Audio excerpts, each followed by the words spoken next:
understand you also do preclinical trials on human cancer, in treatment potential for human cancer, and you do this in conjunction with MD Anderson Hospital, Cancer Hospital in Houston. Is that right? Can you tell us a little bit about what you do there?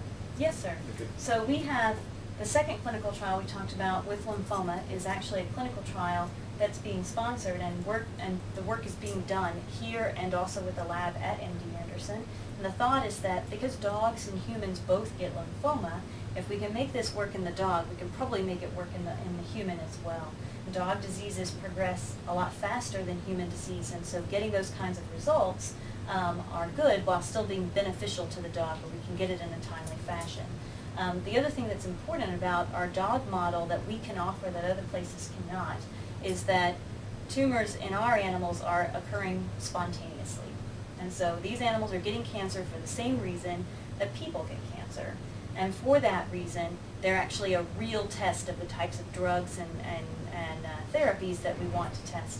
When you take an immunosuppressed mouse, or a mouse that doesn't have a good immune system, and you give it a human tumor, that's a false environment that you've created to test your theory. And it doesn't always work the same in the lab as it does in the clinics, whereas our dogs are a better predictor of that. And so that's why we use this particular model for this kind of preclinical therapies. The good thing about those, they can definitely inform human clinical trials, so that when we test these theories in our dogs, what works for them and doesn't work for them can be immediately applied to human clinical trials to make them go faster and to have fewer side effects and to get the scheduling right quicker and things like that.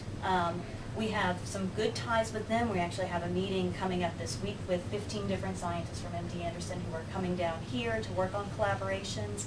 We go there all the time and meet with them to talk about possible collaborations. We even have meetings or conferences that we set up a couple of times a year where everybody presents their data and people get together in working groups to say who can help who with what, and write grants together and things like that. But we are uniquely placed here as the only vet school in the state of Texas to actually provide that kind of clinical model.